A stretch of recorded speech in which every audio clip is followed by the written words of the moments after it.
Welcome back to Parenting Explained. I'm your host, Dr. Hammond. Today we have an extraordinary guest, Kimberly Wilson, who has been in the field of education for over 20 years. She has a lot of experience helping parents and helping students in a wide variety of endeavors. So we're very happy to have her. Thank you. Welcome to the show. Thank you. Happy to be here. Awesome. Wonderful.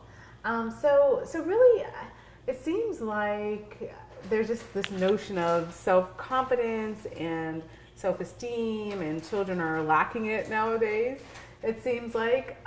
So what suggestions do you have for parents to really think about, how do I help my child to gain the self-esteem that they need for life, or the self-confidence?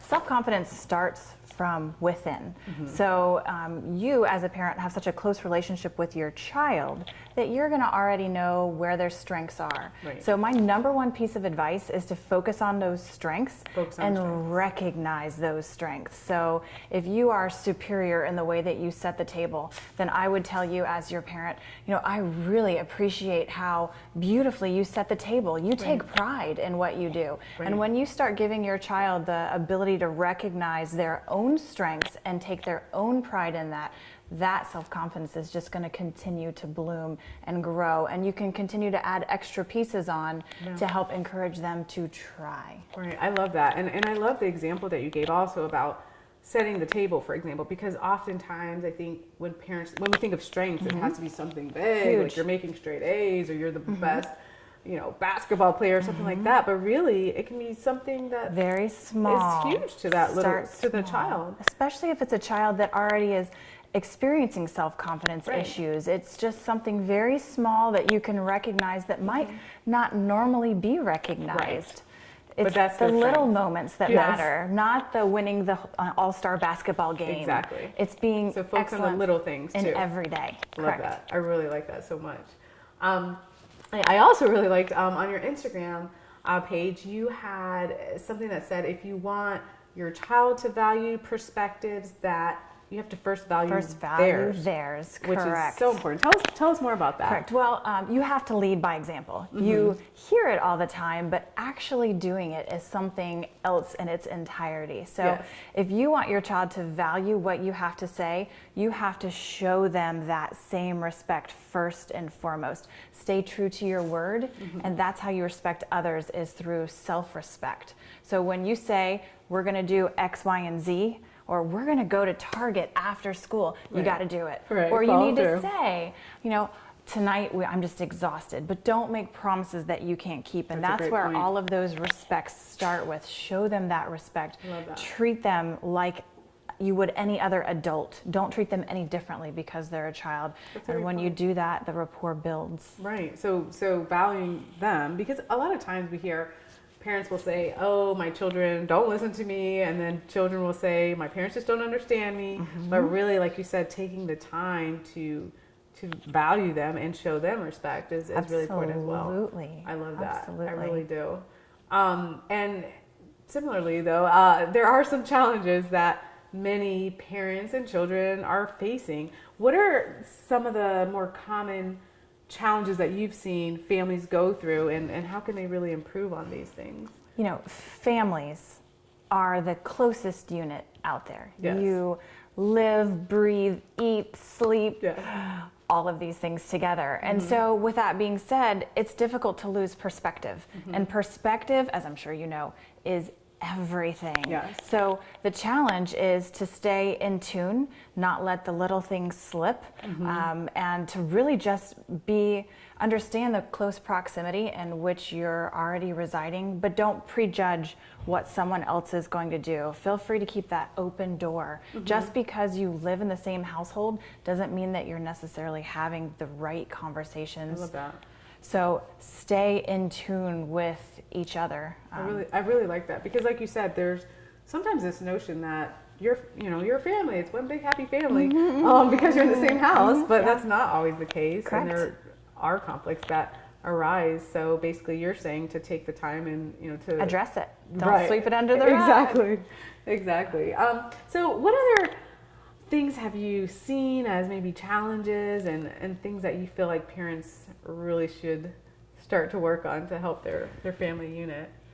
I would say my biggest piece of advice is to stay in tune with your child. Ask the questions. Yes. My daughter and I were talking about some of these things, and when you come across a problem or your child is coming to you with something, ask them, how would you like me to handle this? What would you like me to do? So you're having a struggle in school. Would you like me to talk to your teacher for you? Would you like to be with me? Would you and I, should we just chat about it so that you can get what you need going forward? Have those discussions and just stay in tune with things, but ask them what they want and what they need. And I think that's very important, like you said, to ask children, what do you want? Now, granted, sometimes their answers may be not like absurd. With your visa. Yeah, exactly.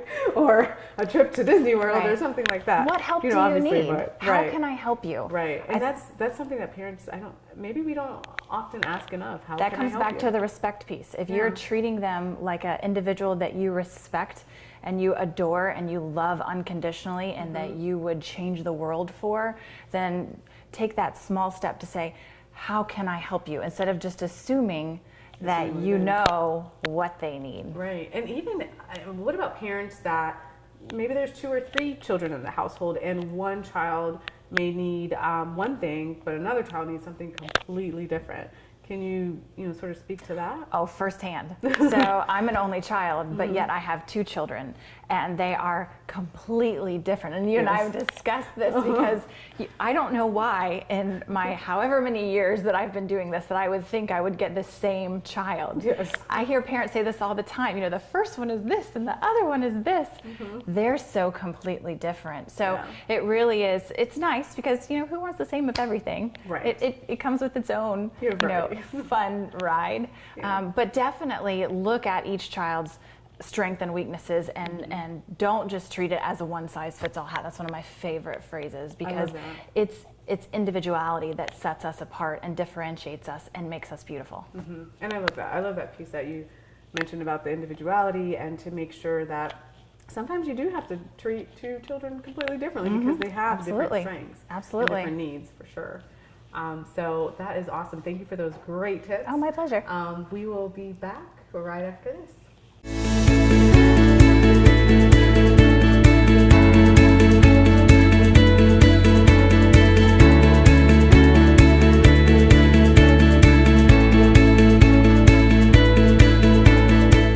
Hi, I'm Dr. Hammond, and I'm here to tell you about 5 self-esteem boosters for your child.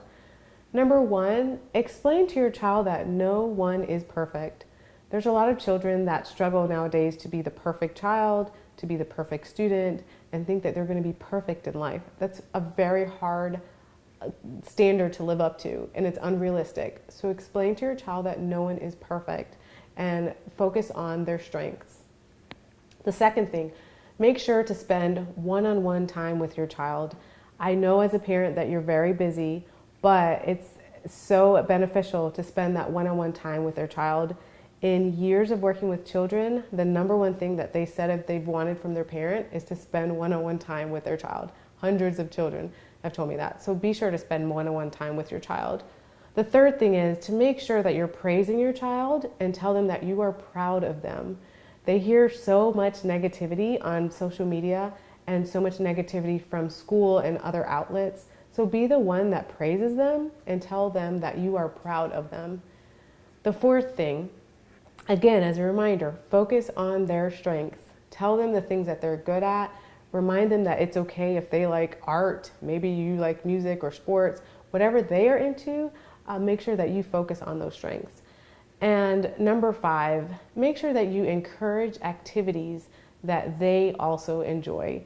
So again, if they love to read and they're into academics, great.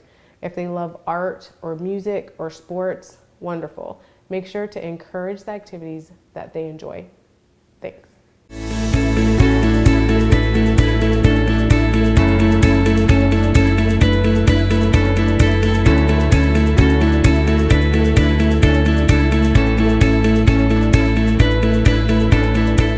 Welcome back.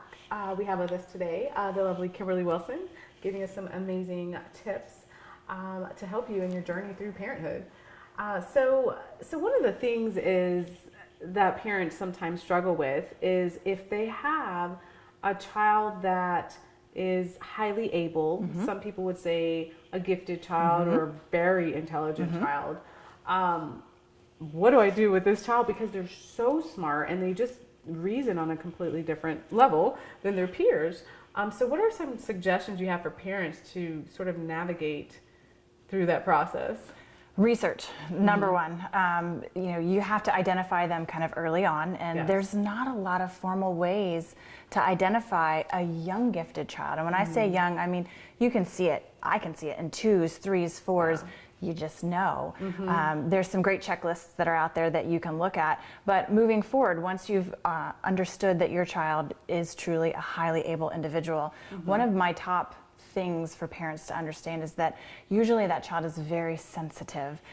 Things impact them deeper. And when I say things, I mean they're more empathetic, they're extremely compassionate. All of the wrongs of the world, whether it's Joni pushed Susie on the playground and she fell down and it was terrible. Wow, so within the preschool, it's higher, and you almost have to coach them through how to handle those emotions because they affect them deeper. And I'm sure you see this all of the time because it tends to compound, and you have to kind of coach them through how to handle those emotions. Right. So it sounds like the academic piece, they may be excelling academically, but we also have to be aware of the social piece and the emotional piece too. Like you said, helping them with the social skills. Absolutely. We've really just identified emotional intelligence as a key player in the big scheme of things, but helping a child early on establish those emotional intelligence traits is very important, and a highly able child has an opportunity to be very engaged and do very well with that. But by the same token, just because they're identified as highly able doesn't necessarily mean that they're always going to have all of the answers. It doesn't mean that they're super tidy and super organized and all of the labels that we give those children. And that's a great point too, because sometimes as a parent you may have to adjust your expectations, because just because a child, as you mentioned, is doing amazing, or it could be grade levels ahead in school, they may be struggling developmentally. They're still developmentally their age. Absolutely. They may be struggling with organizing or keeping the room clean, or Einstein was a disaster. A disaster. And we have him placed here, but when you really analyze who that individual was, you can see his desk today. That's how that mind works. And that's okay. Chaos. You're saying, like, sometimes, absolutely. Absolutely. Okay. If it works for you and for them, then let it work. It works. Nice. Very nice. So as far as that self-confidence, though, maybe for kids that are highly able, or any child really, do you feel like their self-confidence is linked to the type of school that they may be in? Is that a factor? Is that related? I'm an advocate for education and choosing the right school and all of these pieces. So I definitely think that school choice is on a parent. There's so many options nowadays. I mean, just the sky is no limit. You've got private, you've got charter, you've got homeschool, you've got virtual. I mean, you can't name them all. There are so many options.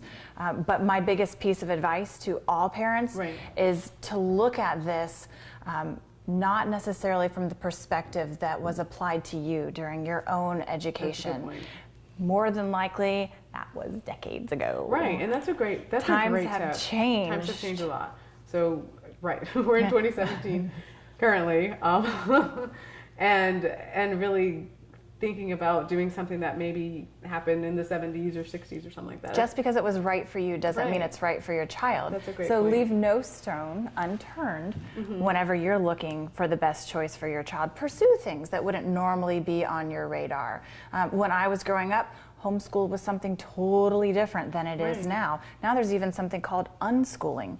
And what is that? Unschooling. Tell us about that. I'm not exactly sure but it's truly all about not having that structure that goes along with schooling. So with where I'm at, I'm like, oh my, I love project-based learning. That's been something that's been on the radar for quite some time. I believe that's where it's at, but it's not for every child. Right. And so do what works, like you said. Absolutely. For your child. Absolutely. And what about, as far as there's so much cyberbullying now. We're in a digital age, and there's everything, it seems like, has internet access.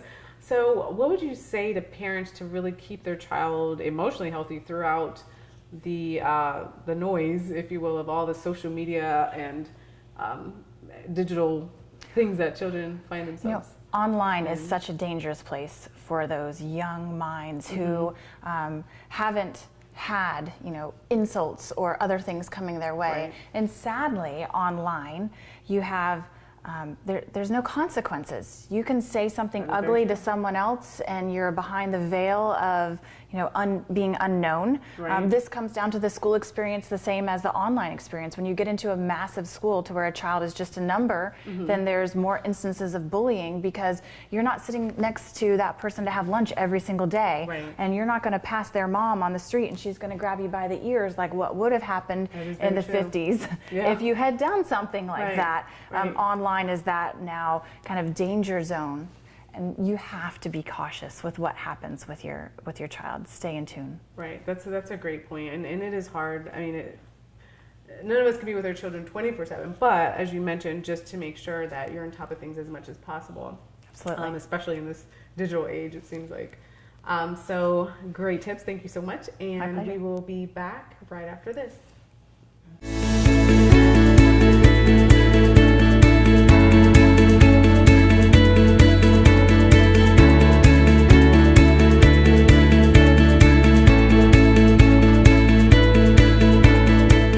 I'm Dr. Hammond, and I'm here to tell you about 5 self-esteem boosters for your child. Number 1, explain to your child that no one is perfect. There's a lot of children that struggle nowadays to be the perfect child, to be the perfect student, and think that they're going to be perfect in life. That's a very hard standard to live up to, and it's unrealistic. So explain to your child that no one is perfect and focus on their strengths. The second thing, make sure to spend one-on-one time with your child. I know as a parent that you're very busy, but it's so beneficial to spend that one-on-one time with their child. In years of working with children, the number one thing that they said if they've wanted from their parent is to spend one-on-one time with their child. Hundreds of children have told me that. So be sure to spend one-on-one time with your child. The third thing is to make sure that you're praising your child and tell them that you are proud of them. They hear so much negativity on social media and so much negativity from school and other outlets. So be the one that praises them and tell them that you are proud of them. The fourth thing, again, as a reminder, focus on their strengths. Tell them the things that they're good at. Remind them that it's okay if they like art, maybe you like music or sports, whatever they are into, make sure that you focus on those strengths. And number 5, make sure that you encourage activities that they also enjoy. So again, if they love to read and they're into academics, great. If they love art or music or sports, wonderful. Make sure to encourage the activities that they enjoy. Thanks. Welcome back. We have our guest today, Kimberly Wilson, sharing loads of amazing information that we need to know as parents to help us through the process of making sure that our children are emotionally healthy. So one of the things when we think about emotional health of children is it seems like there's so many children that are overscheduled. So every single night of the week, there's soccer and there's baseball and there's music and there's art and there's something going on every single day, which is overwhelming. So what tips would you give to parents as far as not overscheduling your child? The cure for soccer mom syndrome. Yes, what would be the cure? I don't have a perfect cure for it, but you definitely need to prioritize. We've gotten into this trend where we want our children to experience it all, but you really have to analyze what's most important. And just like you can't be in the gym every single day, you have to have a rest day. Children need to have a rest day too, and you need to recognize that they can't keep that pace. But I'm also an advocate of let them try it all, so that they kind of know in that late elementary, early middle school where they're going to grasp into. But be very cautious with their schedules. So let them try it all, but not necessarily every single night. At the same time. Yeah, not at the same time. I like that. Because what does it do you feel, to them academically or emotionally if they have something everything? Exhausted. You may find that you have a child that's so advanced academically that you want to kind of allow them more chances to explore their athletics or their arts or other things. You know, as a parent, you want to kind of see where they're tending to be and allow them to explore that. So just keep the balance. Keep the balance. You'll feel it. Yeah. Just don't keep beating your head against the wall whenever you feel that the balance is off. And that's a great point too, to really think about your own child and what their balance looks like, because of course it's different for every child.